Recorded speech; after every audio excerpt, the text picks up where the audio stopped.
please stand up. We've been sitting a long time. Please stand up. For those who want to. I'm going to say Obumu. You're going to say Obumify. Obumu. Obumify. Oh, come on, EMP. Obumu. Obumify. Ah, come on. Obumu. Obumify.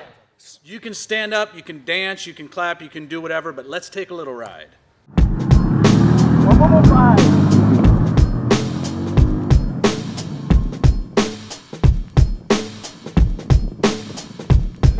You know, let the Obumu concept, resonate a lot with what you're talking about. Like freestyle about re-envisioning Uganda. Lwaki basobola kwatagana nga bulijjo tusobole okubeera mu bumu n'essanyu gwe oluusi ne neebuuza lwaki tetugatta mikono okulwanyisa enguzi tubeere mu mirembe nga bajjajja bwe baalugera agali ewamu geegali ennyama tubeere mu mirembe. I just love how we all get together. Our different talents thrown on together like beautiful colors throwing out in that So I say one love, yeah, to all the world, yeah. Say one love, yeah, to all the world, yeah. One love, yeah, to all the world. Boomer fight, a boomer fight, a boomer fight, a boomer fight, a boomer fight. That's all I got, y'all. Bapita nganzija ngankaliawo ng'omubi. Hey! Sijja kulolobala kuba guno mulamwa nagutegedde wabula gwabadde gukya mukyogere Obumu bwe gwabadde Oli mukulu mu mutima gwange musula yadde oli mukulu mu mutima gwange musula.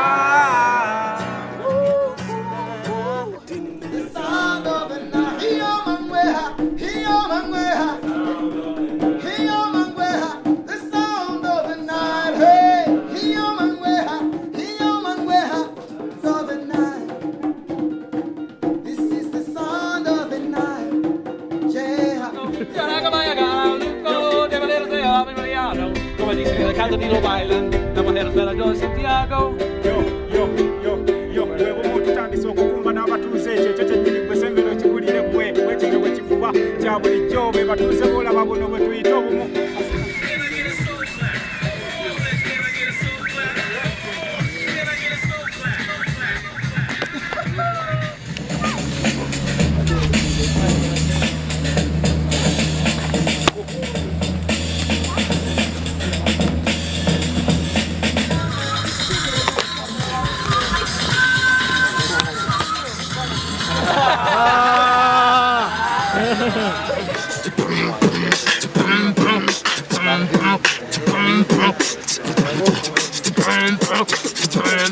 Said hip hop under the moonlight.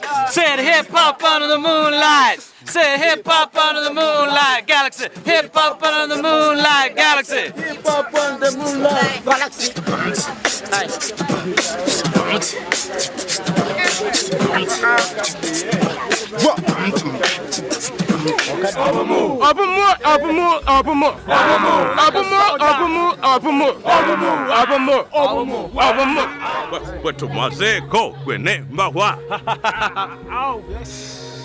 Alright, yo, the cypher's still going on live in Stone City. Love to thank our brothers for being a part of the Obumu movement and taking it forward, planted in their hoods. This one is for the love, this one's for the energy, this one's for the gratitude, and we're gonna lead it from here all the way to around the world.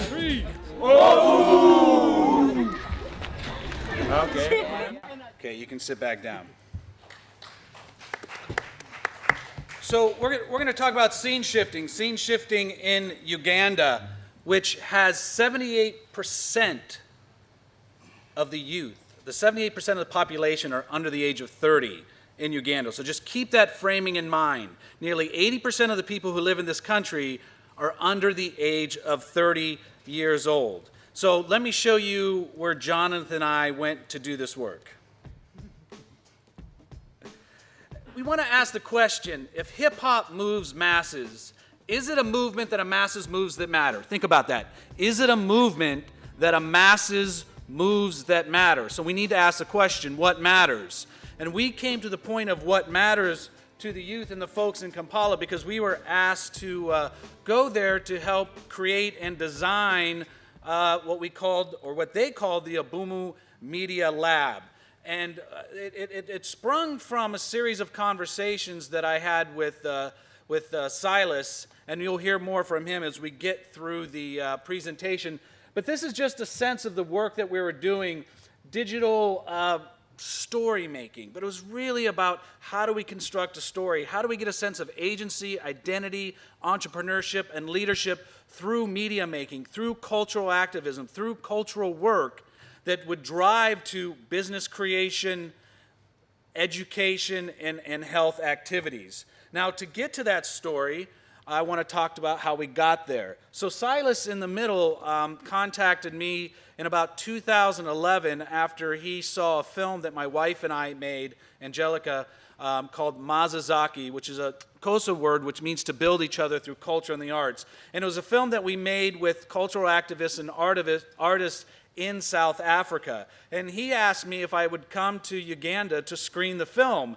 And I said, sure, I'd love to screen and talk about the film, but how about if we come, screen, and then make films? So then he had a fortuitous layover in Seattle.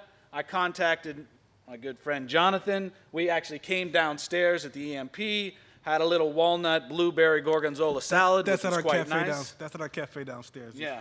And we hatched this idea, and out of it came the Obumu Media Lab, where we were asked to then go and do this 8-day intensive training where we had 20 youth who were involved, and these youth represented various community-based organizations within Kampala, and they came to spend a week with us so they can go back to those organizations to become the embedded storyteller within the organization.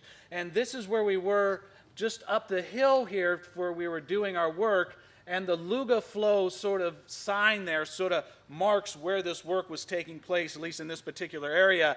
And Luga Flow comes from Silas, coined this phrased this coin about 10 years ago to get at indigenous hip-hop, to do hip-hop in Uganda, to do hip-hop in their language using their instruments. So it's a really interesting phenomena of Luga Flow. And how do we enter in and make stories with this community, not about the community? The idea is to make stories with. We're not there to take your photo. We're not there to get the story. We're there to develop capacity of story making so when you leave, you can continue to tell the story.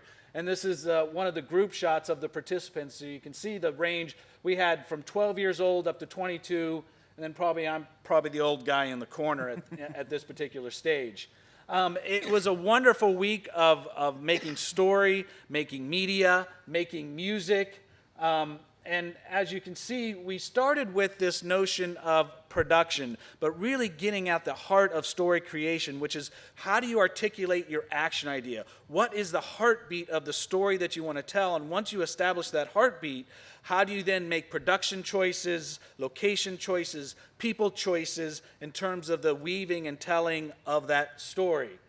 We were working with media that we had. Some of it was on cell phones, some of it was on Canon 5D cameras, some of it was on Nikons, but we had enough sort of production gathering equipment to have people take photos. What we didn't have access to necessarily was editing equipment, but you can see there was at least 3 or 4 Macs around that table where we were able to do some editing. But we started with the establishment of what we called the 6-word memoir, where we did a set of signature photographs with the participants who range from folks who were doing healthcare work.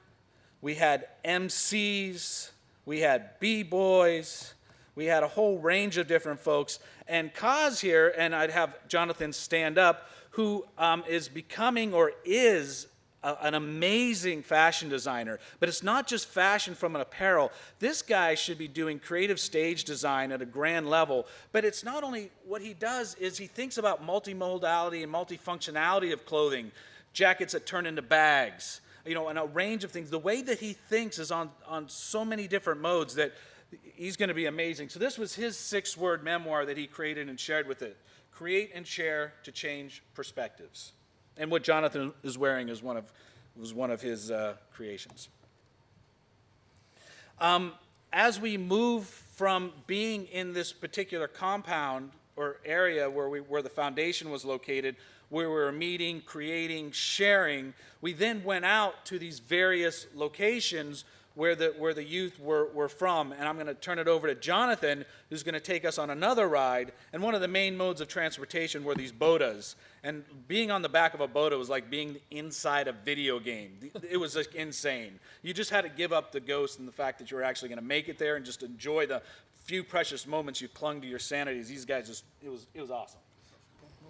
So, yeah, it's good to be here. It's also, I'm glad we got a chance to stand up. Thanks for staying and sitting through, because it's a lot, you know, it's about, sometimes being talked at is not always as enjoyable as an audience member, so we hope we try to make this as participatory as we can as this moves along. So seeing some of these photos, one of the things about looking at sort of a trip like this is that you can sort of dive back in. There's something about the soil in Africa, looking at that earth just takes me right back to where I was, and it feels really good. After we left some of the places, one of the things about this trip is that often there'd be some like form of transportation. We get in a van, a boat, whatever it is, and we just go someplace. We didn't know where we were going. You know, Silas, who is the MC, he's sort of like he's kind of like a Master Splinter in this whole phenomenon. Everyone pretty much knows him. He would take us to particular communities, and you just had to sort of trust that wherever he was taking us was a good place to be. And we ended up in this place called Ghetto. And at first, I sort of had to check the spelling of it, because what it really is, it's a slum. And when you get there and you talk to folks and you sort of come over a bridge, you know that you're in a shanty town. I mean, there's no way around that. This is one of the guys, and this is actually sort of an interesting story. So the folks, they have a lot of pride. You know, quite often, I don't know how to say this, sometimes people with not a lot are very prideful about what they have, you know, and these folks, they really love their slum. Ghetto, and they have their own little symbol. It's not a gang sign at all, but they're really prideful. But me and this guy had an interesting exchange, because we'd probably been there 3 or 4 days at this time, and I hadn't encountered any type of racism. Some people are hip to the fact that sometimes blacks and Black Americans and Africans don't always get along, and I was sort of waiting for something, and I never experienced it. But because this was sort of like a hip-hop odyssey, when he saw me, the very first thing he says, he just throws out the N-word straight at me, and like as a huge embrace. And the first time I sort of heard it, I like sort of half heard it, but was doing other stuff, and we were working on a music video, which I'll sort of get to. And then he sort of said it again, and I remember having to stop him and say, listen, I didn't fly all the way to Africa to be called that.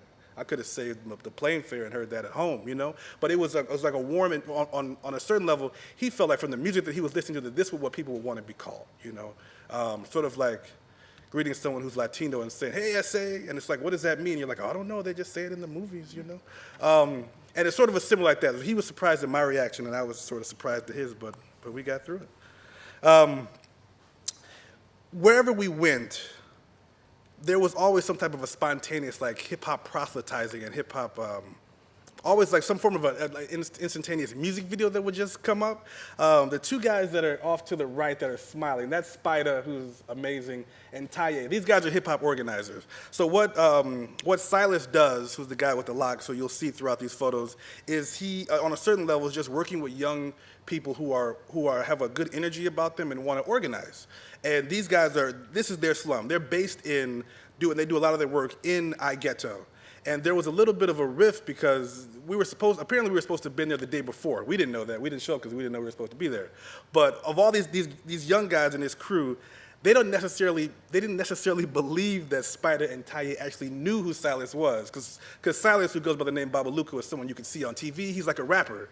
And they kept saying, okay, so he's coming. Babaluku's coming on, Friday, and it was really Saturday. So at first, all these other guys, they're kind of pissed off at these two dudes, because they showed up thinking that he was going to come, and then they're like, see, we knew you didn't know that guy in the first place. They thought they were jiving. Then the next day, we show up, and it was like very gratifying that Babaluku actually does come up, and it's a real win moment for these guys, because everyone thought they were kind of just talking shit, and then the artist that everyone knows really did come up and kind of affirm them. One of this particular photo really spoke to me, because this is an MC, her name is Flower. And when you look at hip hop, a lot of the times it's mostly driven by men. And that is something that is a phenomenon around the world, even when sometimes women might be twice as better. There's just more men that are practicing. And Flower is 12 years old and amazing. And She was not in school at the time because she didn't have the school fees. And quite often in other countries, sometimes you have to pay to go to school, even if the school is crap. You still have to pay. And so she was not in school at the time, and so her schooling was just through music and vocation and all that. But this photo really spoke to me because all these guys are ciphers. She could eat all these guys up. She could battle all these guys at the same time and just eat all of them. But on a certain level, it's also very isolating to be a young woman pursuing this form of music in Uganda. We also found that there's actually a lot more hip hop in Uganda than we would have ever anticipated. There's always stereotypes, but having met Silas here at EMP, and he's saying, come to Uganda. It's like, all right, and he does hip hop, so we'll connect with some folks who do hip hop. But everywhere we went, it seemed like there was just hip hop. This here is Silas, who again goes by the name Babaluku. And I won't say that he takes advantages of the moment, but there's like this thing that Scott always says, which is like ABC, which is always be collecting. And so wherever he goes, he's making it a music video, no matter what, because you never know where that footage is going to turn into. So yeah, there's just a lot. And no matter what we did, no matter where we went, there was always just a lot of fun being had and a lot of people just sort of gathering in and just making the most of it. And another thing that I didn't quite expect, everyone has these sort of expectations, what you think it might be, and then there's what it really is. Even in the shanty town where they have all their little, they have all their, like again, it's really prideful, I get to, they have all their little sayings on the wall. This, which looks just like the shack that it really is, there's actually a little bit of commerce going inside. They are making a form of, they're charging folks. How they're making some money is that they do video game sort of tournaments inside. Not just tournaments, but anyone that wants to play. They got a PlayStation, they got an Xbox, they got whatever. They might even have a Nintendo. Doesn't matter. They're charging 500 shillings or whatever for someone to just play. So they're just taking whatever gaming device that they have and some TVs, hooking them up, and then all the kids that want to go in there that want to play have to pay to do it. It's just a form of like ghetto commerce. People just making the most out of what they have. And it's actually really popular. But no matter what, there's always a lot of fun that can come out of it. One of the things that I didn't actually find out until last night, I think it was, again, we were doing it like this Obumu Media Lab and expecting and hoping that folks who are participating would be walking more toward doing more stuff with digital media. Comes to find out that Taye and Spider, who are like the organizers of the hip-hop cats in this crew, had actually started a Facebook page for iGhetto. I've actually never heard of a slum that has its own Facebook page. But after being in the Obumu Media Lab for about 3 days or so, he started a Facebook page. I didn't know. I actually was just double checking on the spelling of iGhetto, and this is the first thing that popped up in my Google search. So that was pretty cool. Mobility. Yeah. So there's that. People getting around however they can. It's Africa. It's folks being creative. It's Africa. Leaving that particular space, because there's a lot of different places that we would go. After leaving iGhetto, we actually made it to another place called Kawempe. And a part of this, and a part of this that what may need to come out, what's worth discussing, is that people were coming to us every day for about a week or so. Folks were coming from different communities to where we were based at Silas's sort of compound doing these digital media workshops. I led a hip-hop journalism workshop. I led a transmedia workshop. Scott was doing video and workshops and photography, and we did some deep hanging out and a bunch of exercise and had fun, and we ate lunch. It was great. And we're the folks flying in from North America. And so people were coming, traveling. Sometimes we would have to give people transportation fare to get home. They were coming in, they'd say, I'll come, but if you could help me get home. And of course, we know we had it, so it is what it is. But I think people really appreciated when we actually went to them and where they're based. Esther right here is an amazing photographer. She was also a part of this Obumu Media Lab that we had. And this is her work. So it's like different representatives would show up. She's a photographer for this crew called Galaxy. And what it is that they do is they're a b-boy crew. But where they dance at is this crazy bombed out structure where everyone plays soccer. There's like a boxing compound there. Places where you would not expect youth programs to take place, but these kids are breaking left and right, and they're just having a lot of fun there. And it's meant to be more educational. This isn't necessarily simply about recreation, but keeping in mind what Scott said, that the population is so young, on a certain level, there's an argument. Is it a benefit to have such a young population in Africa? I mean, you have things like El-Shabaab and folks that don't necessarily have good things to do that are migrating toward negative stuff. The population of Africa is young in general, and I think this on the social justice side is the other side of that, where people are gathering and actually trying to do positive stuff with their life, because so many folks in the population are young. And so a lot of these are shots that Esther would have taken, but it just sort of shows that creative energy. And Scott and I were talking about trying to get those guys to sort of do some murals up on their wall. But these crew, they also have a Facebook page, and they're also starting to play more in that space. And they would often ask us, like, what can we do to get more visibility? Because we were there, people often looked at us as the experts, when we had just as much to learn from them as, arguably, we had more to learn from them than they had to learn from us. But we shared what we could. And Silas, who takes every opportunity to talk about hip-hop purism, he's always, because hip-hop is still relatively new, he wants everyone there to understand the culture of it, that it's not about rapping about blank and blank, but it's about self-expression, it's about knowledge of self, it's about actually being true to yourself. And so everywhere he goes, he's always making sure all the young folks know that, so that if they've met him, they get a lecture, and again, he's the son of a preacher, so that's always gonna come out. Try to do the same thing. Not the son of a preacher like those two, but no matter where we went, we shared what we could with the folks who were on hand and just showed them as much love as we could. Now, the next place that we went is called Stone City, which is about a 2-hour ride, and it's funky because it's actually right at the beginning of where the Nile River is, which many people would consider to be the source of life. And so once you get to Ginger, which for Ginger sort of translates to stone, so they call it Stone City, which is, you have to take about a 2-hour ride in that little stretch of water. That's the Nile. You're going to get into even more b-boy crews, but we've lost a little bit more of the concrete. We're now on grass. So these folks have less resources, but the culture is still really strong. And beyond, because we're just going to fly through a couple more of these photos, this is hip-hop under the mango trees, this is hip-hop under banana trees. So they're off the concrete, they're off any of the extra frills that might come with hip-hop. I mean, you think about rap folks, you think about somebody's writer, you don't know all the things that may come with like rap in 2014. They don't need any of that. All they need is a stretch of land, and they're good, So I might just push through some of these photos, and maybe we should just use the time to just open up and see if anyone has questions. Let's do it. Keep going through. I want to bring us back to the foundation, and then we can take a question. Come on up.